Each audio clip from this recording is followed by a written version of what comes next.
El grupo de rescate sacaba a hombros el cuerpo sin vida del piloto fallecido en Porto de Sanabria. Después de una larga travesía de 4 horas a pie, el operativo conseguía rescatarlo.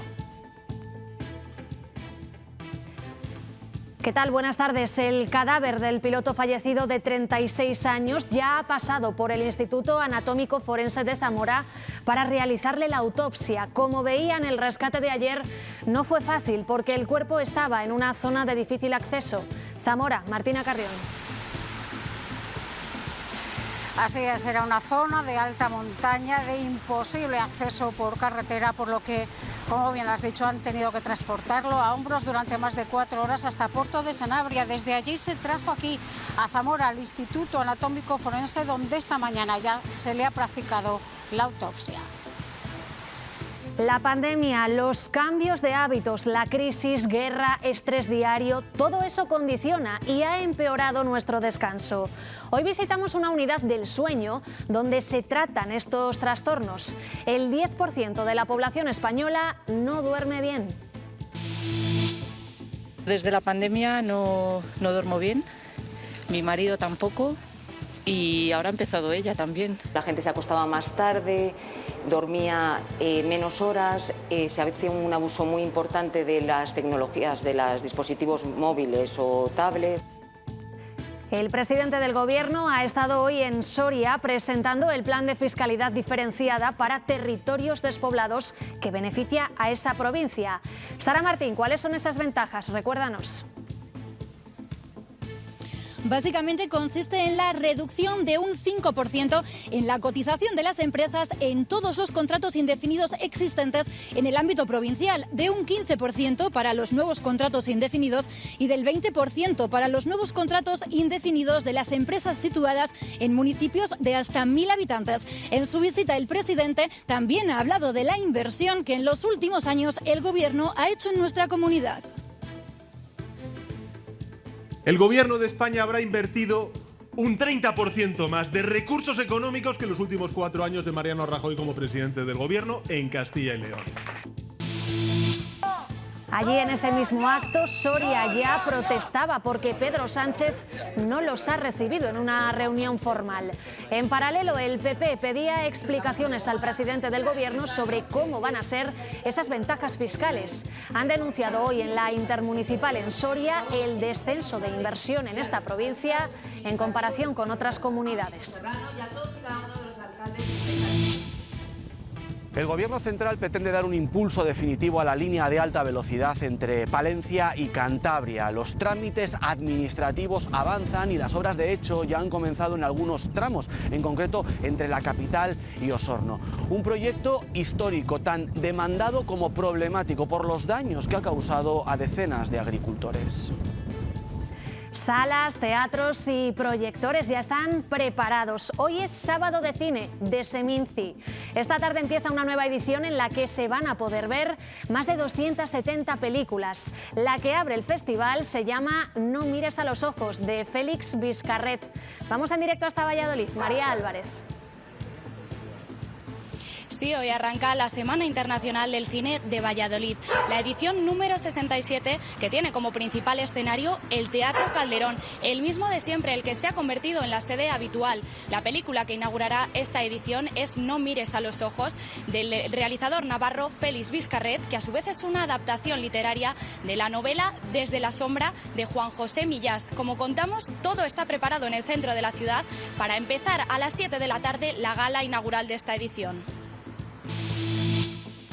Esta tarde tendremos lluvia más abundante en el suroeste de la comunidad y en el sistema central. Además, las temperaturas máximas suben un poco, entre 2 y 5 grados. El viento seguirá soplando en zonas de montaña y en todas las capitales, menos en Valladolid, hay avisos amarillos por viento.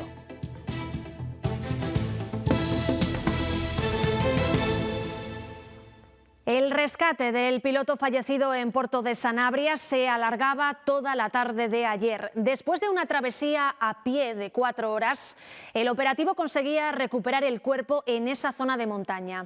Hoy ya, en Zamora capital, se le ha realizado la autopsia. Volvemos allí. ¿Qué más sabemos? Martina Carrión.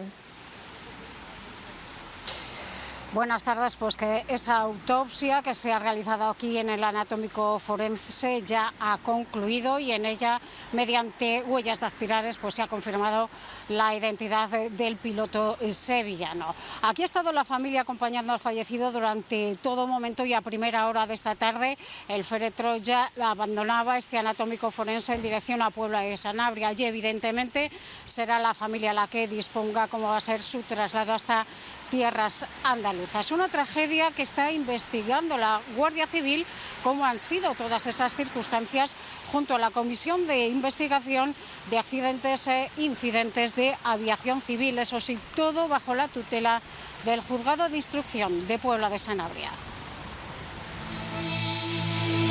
Somos 4, mi marido y yo y las 2 niñas, y solamente la pequeña, que tiene 12 años, duerme bien. Los demás no conseguimos. Vueltas en la cama y demás, pero 5 o 6 horas como mucho seguidas. 3 o 4 horas y tomo Fidal. Por lo menos hoy sí puedo dormir un poco más porque es fin de semana, pero los demás días es imposible. Hace mucho que tomo pastillas para dormir. Ya ven que el descanso no depende de la edad. Además del cambio en los hábitos y rutinas tras la pandemia, el trabajo y el estrés diario están condicionando el sueño. Al menos el 10% de la población española, es decir, 4 millones de personas, sufren algún trastorno. Muchos asumen la falta de descanso como algo normal. De hecho, menos de un tercio de los afectados buscan ayuda profesional. Para tratar esta patología hay centros como el Hospital Río Ortega de Valladolid, que cuenta con una unidad especializada del sueño. Pedro Pablo Doña. Sí, un problema de sueño que cada vez pesa más sobre las camas de los españoles. Se estima que aproximadamente el 10% de la población tiene problemas con el trastorno del sueño. Esto supone unos 4 millones de afectados en esta problemática. Nosotros estamos junto al Hospital Río Ortega de Valladolid. Aquí hay una de las unidades especializadas del sueño con las que cuenta Castilla y León y nos dicen que aproximadamente tienen una media de 6.000 pacientes ahora mismo que se estarían tratando. Una problemática que viene también de otros problemas de salud, como puede ser una obesidad o un uso excesivo de las tecnologías que ha venido en aumento tras la pandemia. Pegar ojos se hace complicado para muchos. 3 a 4 horas, no hay más. Ya sea por hábitos de trabajo. Me tenía que levantar a las 4:30 y siempre ha sido igual. O por otra responsabilidad. Lo recomendables son 8 cuando tienes 7 años, pero no ya con cierta edad. Sin embargo, no es motivo para no descansar lo necesario. Tras el COVID hemos adoptado medidas poco saludables. La gente se acostaba más tarde, dormía menos horas, se hacía un abuso muy importante de las tecnologías, de los dispositivos móviles o tablets. En esta unidad del sueño de Valladolid se están recuperando ahora mismo 6.000 pacientes. La apnea, que aumentó un 45%, requiere de una vigilancia extrema. Una parada de la respiración, que cuando es un número mayor de lo que se considera normal, es cuando ya es patológico y ya decimos que tiene uno una apnea del sueño. Puede afectar la obesidad u otros agravantes de salud. Derivamos al otorrino, al másilo o al endocrino si es por un control de peso. Y para mejorar en nuestro sueño, acostarnos más o menos a la misma hora, entrar en unas condiciones de la habitación de una cierta temperatura, que no haga ni mucho calor ni mucho frío. También abandonar la tecnología en la última hora ayudará al descanso.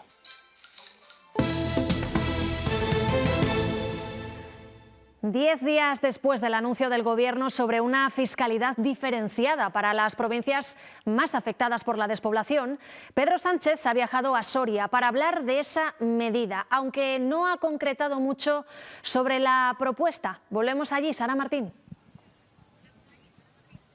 Sí, es que se esperaba que en esta visita a Soria y en su intervención, que ha durado unos 30 minutos, el presidente entrara en detalle y profundizara sobre cómo se van a aplicar esas ayudas al funcionamiento. Pero no lo ha hecho, no ha entrado en detalle y lo cierto es que no ha sido el eje principal de su intervención. Sí que ha aprovechado esta visita para hablar de la importancia de la descentralización para luchar contra la despoblación y de la recaudación de impuestos para que se mantenga el estado de bienestar.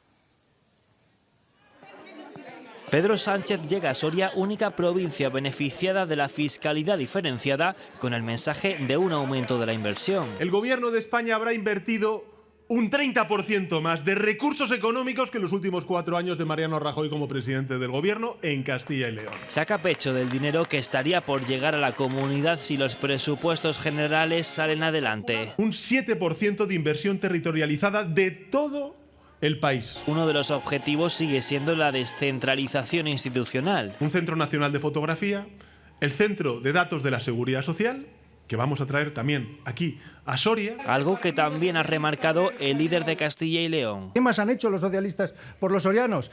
Hombre, pues han descentralizado el Centro de Datos de la Seguridad Social, ¿no? Y en clave nacional, Sánchez insiste en su plan de impuestos. Que aquellos que más tienen que contribuir, ya sean territorios o ya sean también las personas. También asegura que la dignidad laboral y salarial también garantiza el sistema público de pensiones.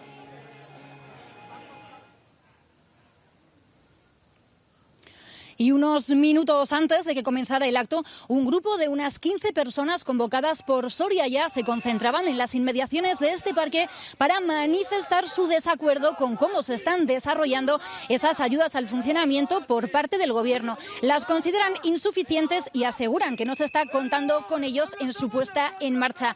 Bajo el grito de ayudas sí, pero no así, le han reclamado al presidente que no haya contestado a su petición de una reunión con Soria Ya. Una dictadura. Hemos estado persiguiendo esto desde hace años, meses, bueno, 542 días exactamente, pues queremos que nos lo explique adecuadamente. Entonces, hoy parece ser que venía a hablar con la gente, pero no nos ha contestado a nuestra petición de reunión. Lo que nosotros vemos es que es muy escasa lo que se ha anunciado. También en Soria, el secretario general del PP de Castilla y León, Francisco Vázquez, ha calificado de descaro la fiscalidad diferenciada anunciada por Sánchez.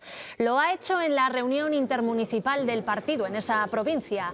Desde allí ha pedido explicaciones al Gobierno central para que aclare cómo se va a aplicar la medida. También ha criticado que en la provincia soriana las inversiones previstas en los presupuestos generales del Estado hayan caído, dice, un 33%. De Gómara, un gran empresario, ha tenido los mejores resultados. Aquí no tiene que venir el presidente de Gobierno a despreciar a los sorianos y a decir que él es el que ha traído esto para la mejora del empleo en Soria. Es radicalmente falso. Y por lo tanto, ¿qué podemos hacer? Pues lo que dijo la Unión Europea, aplicar al máximo las ayudas a la fiscalidad diferenciada, que no lo está haciendo el presidente del Gobierno. Esa fiscalidad diferenciada a las provincias de Soria, Cuenca y Teruel ha sentado como un jarro de agua fría en la provincia de Zamora, que aunque supera a estos 3 territorios en densidad de población, está muy por debajo en otros parámetros socioeconómicos que no se han tenido en cuenta. Zamora tiene pensiones y salarios medios más bajos. Está en la cola en el índice de nacimientos y con el porcentaje de población de más de 65 años más alto que cualquiera de estas 3 provincias. Y de cara al futuro, la tendencia no es nada positiva. En lo que va de siglo ha perdido el 17% de la población en su provincia. Esto es un hito histórico, pero negativo. Con esos datos, el conseguir esa fiscalidad diferenciada sería para las instituciones zamoranas hacer justicia con esta provincia. Justicia y justicia que viene algo de Europa. Nosotros somos la provincia que en los últimos 10 años más población hemos perdido, así lo recoge esta directriz europea y es el Gobierno que tiene que hacerla cumplir. Entonces esperamos que la cumpla, sería bueno para nuestras empresas, también para nuestros autónomos y es algo que llevamos trabajando desde Diputación muchísimo tiempo. La necesitamos urgentemente como revulsivo porque ayudaría a incentivar el que vinieran empresas a Zamora, con lo cual también serviría para fijar población, sería para que las propias empresas que hay en Zamora se consoliden y sigan creciendo. Una reivindicación que por encima de todo consideran justa y necesaria para hablar de una Zamora con futuro.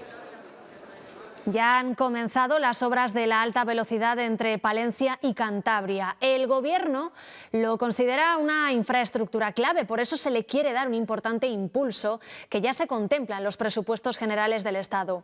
Es un proyecto histórico, pero ha dado muchos quebraderos de cabeza a cientos de agricultores.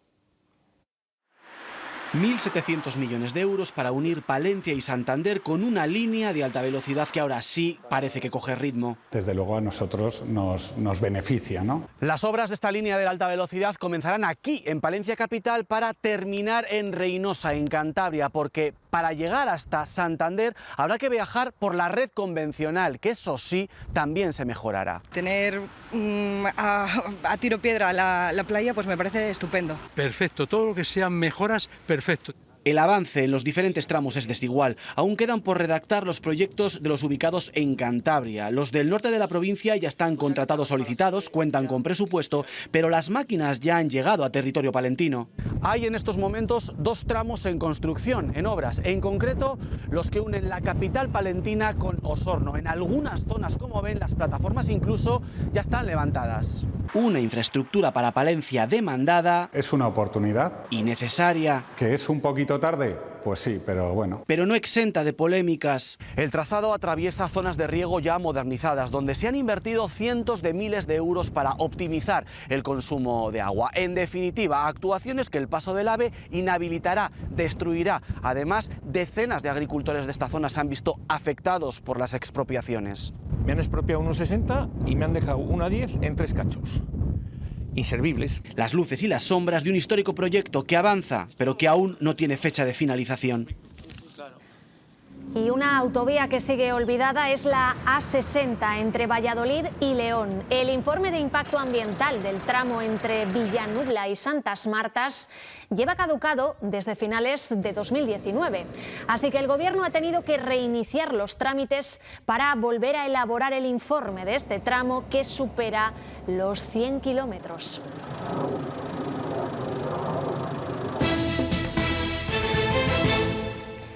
Los servicios técnicos de reparaciones de electrodomésticos están notando más carga de trabajo.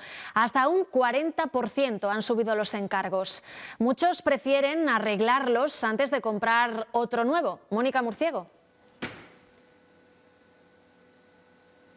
Sí, pequeños electrodomésticos como estos, un calefactor, una cafetera o incluso una plancha que ante una avería terminan cada vez más en talleres de reparación como estos, donde nos dicen que han aumentado porque hay muchos clientes que no pueden adquirir uno nuevo. El gran dilema es si merece o no la pena repararlos de acuerdo a su precio y a los costes de las piezas. Para esa reparación, donde están muchos de acuerdo, es que la vida útil de ciertos aparatos es cada vez más corta.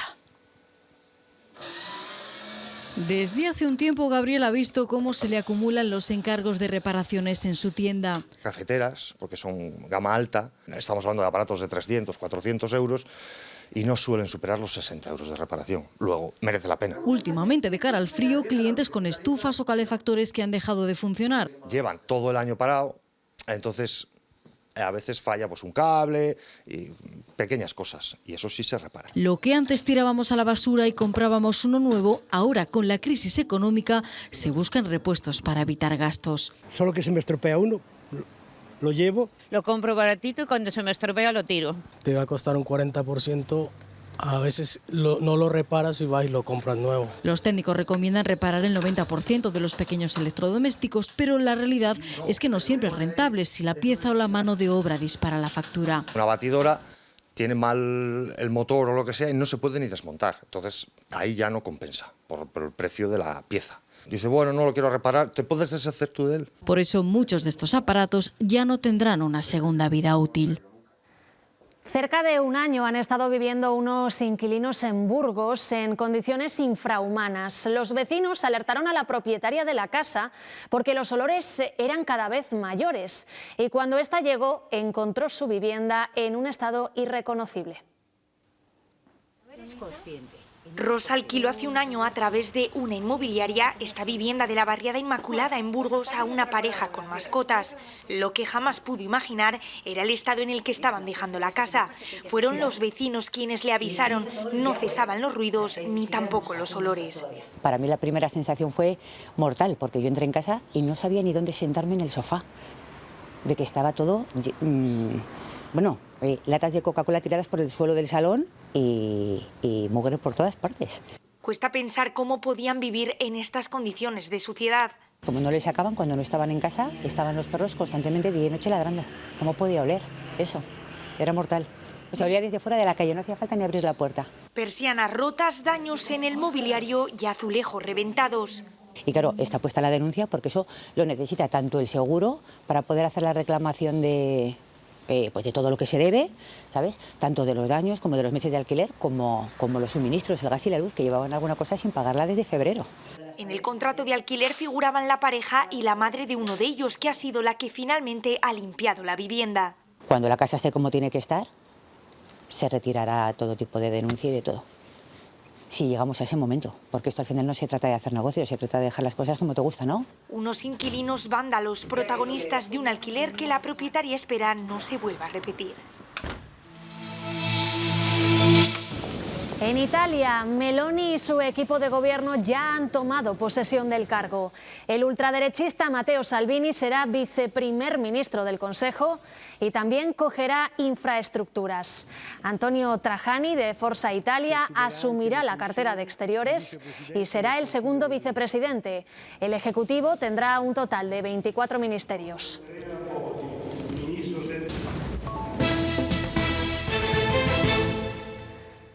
Los dolores crónicos no solo los padecen adultos, los niños también pueden sufrirlos. Las unidades del dolor pediátricas ayudan a que los más pequeños puedan sobrellevar estos dolores para intentar que no condicionen su vida. Para ello, la detección precoz es muy importante. Los niños sufren cuadros de dolores crónicos como los adultos. Incluso algunos dolores más que para nosotros como adultos no son significativos, como el dolor asociado a pinchazos, a curas o a procedimientos, que nosotros lo podemos aguantar muy bien, para los niños les supone un estrés y una ansiedad y una carga emocional tremenda. Para dar con lo que les sucede hay que creerles y hablar con ellos. Para saber cómo le afecta el dolor es un contenido subjetivo, pues se le pregunta al niño y hay que relacionarse con el niño para meterse en la cabeza del niño, para poder empezar a ayudarle, porque es una cuestión de aprendizaje. Aunque tampoco hay que caer en la sobreprotección. Algunos hospitales ya cuentan con unidades del dolor pediátricas para aliviar estas dolencias. Ellos son los únicos que nos pueden explicar claramente cómo es su dolor, y lo pueden hacer niños de cualquier edad. El dolor crónico también tiene un factor hereditario. Yo soy un adolescente, un niño, y veo dolor crónico en mi casa, se está viendo que va a incidir y que muchos hijos de pacientes con dolor crónico acaban desarrollando dolor crónico, porque el dolor se aprende. La pandemia ha provocado que los casos de dolor crónico infantil aumenten al ser más difícil diagnosticarlos en atención primaria. En Segovia se está hablando sobre la patología de Niemann-Pick, una enfermedad rara que ocasiona problemas a la hora de metabolizar las grasas. Hay 3 tipos y para uno de ellos podría haber un tratamiento en los próximos meses. Natalia Fernández. Los últimos estudios y ensayos darían luz verde a un nuevo medicamento que ralentizaría y frenaría los efectos secundarios del tipo B de esta enfermedad. Recordamos que esta enfermedad tiene 3 tipos, el A y el C, que son los más agresivos, para los que no existe aún una cura, y el B, para el que se podría comenzar a comercializar este tratamiento en los próximos meses. Una enfermedad que se caracteriza por la ausencia de esa enzima que hace que no se regule de forma natural las grasas y estas se acumulen en órganos vitales como pueden ser el pulmón, el hígado y el bazo. Una enfermedad rara que afecta a 1 por cada 100.000 habitantes en todo el mundo. Los niños tienen infecciones de repetición, pueden toser, se pueden fatigar cuando hacen actividad física, cuando corren, cuando juegan. Estamos muy esperanzados. Es un déficit de una enzima y ya sí que hemos acabado los estudios y esa enzima defectuosa sí que la podemos poner fuera. Ya han pasado varios meses desde los peores incendios que han asolado la comunidad. Ahora hay que limpiar el suelo y pensar en reforestar, porque para recuperar un ecosistema hacen falta casi 100 años. En la Universidad Católica de Ávila han realizado un estudio para ver qué especie resiste y se adapta mejor en estos terrenos. Roberto Ponce.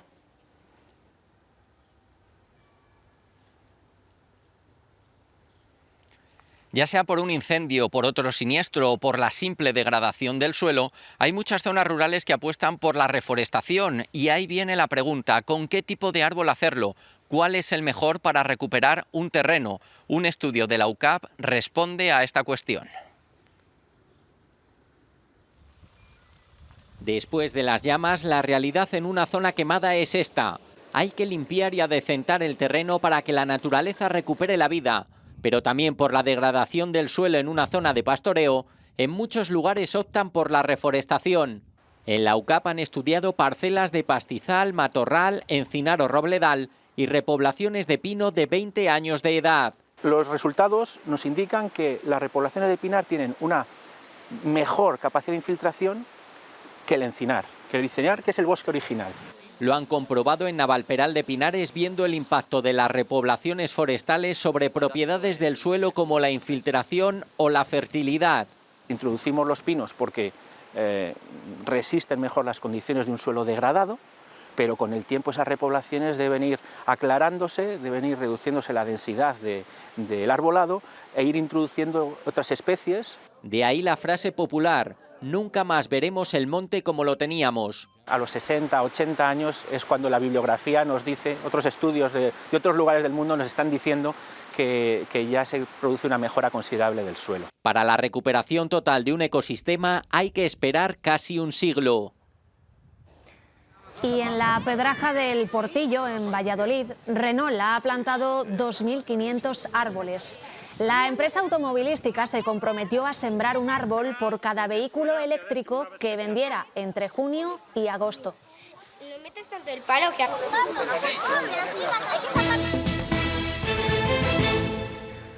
Más de 270 películas se van a proyectar en Seminci, que empieza esta tarde. Por delante aguardan 8 días de cine internacional, de ficción y de realidad. La cinta que abre y se estrena en el festival es una española, se llama No mires a los ojos. Volvemos en directo hasta el Teatro Calderón. Quedan pocas horas para que empiece Seminci. María Álvarez. Sí, aquí está todo ya prácticamente preparado. Falta ultimar algunos detalles para que a las 6 de la tarde desfilen por esta alfombra verde algunas de las estrellas del mundo del cine. Hace poco veíamos a Paco León con Leonor Weidling posando junto al elenco de actores y actrices de la película No mires a los ojos, un largometraje del realizador navarro Félix Vizcarret, que a su vez es una adaptación de la novela Desde la sombra del escritor Juan José Millá. Este film va a ser el encargado de inaugurar la edición número 67 de la Seminci. Como decimos, a las 7 de la tarde va a dar comienzo esa gala inaugural con la proyección de esta película y quedan poco más de 3 horas para que dé comienzo el evento, y lo que se nota aquí en el Calderón es mucha expectación. Nadie quiere perderse la gran Semana Internacional del Cine en Valladolid. Digo, creo que habla mucho de las realidades, de todas las realidades, y tiene un punto de ese concepto del multiverso, de estar, lo que pasa dentro de las cabezas, lo que pasa fuera, y de nuestros deseos, nuestras intimidades, y se mezcla todo en una película turbadora como es la realidad también. La histórica librería del Espolón, que se ubica en el Paseo Burgalés, que le da nombre, está de aniversario. Un lugar icónico en pleno casco histórico de Burgos que se ha ganado el prestigio de escritores y de lectores. Hoy celebran más de un centenar de años de historia. Noelia Ordóñez. Sí, llevan 115 años manteniendo su esencia, una fachada reconocida que ha llamado la atención de escritores y de turistas, y dentro un mobiliario que no se ha renovado durante estos más de 100 años, que dicen recuerda a las librerías parisinas, donde los libros arropan a los lectores. La librería del Espolón ha pertenecido a 2 familias distintas y a día de hoy la regenta la 3ª generación de una de ellas. Por aquí han pasado escritores de la talla de Forges o José Luis San Pedro. Nuestra idea siempre es mantenerla, como sea, pero contamos con la ayuda de los burgaleses, porque sin lectores, sin clientes, no es posible. Si la hemos tenido hasta ahora, espero que esa ayuda, ese apoyo, que lo tenemos, que sé que es incondicional, porque nos lo dicen, queremos contar con ella para seguir trabajando y para estar así, con la puerta abierta. Y acabamos esta parte del informativo con la película que abre Seminci, No mires a los ojos, una adaptación de la novela de Juan José Millás, que supone el 4º largometraje de Félix Vizcarret. Una cinta, según el propio director, perturbadora y sensorial sobre un personaje que observa desde dentro de un armario. ¿Usted pensó, Damián, que podía quedarse en la casa así, sin más? ese momento me interesó lo que escuché sobre esa familia, sobre esa pareja. Venga, María.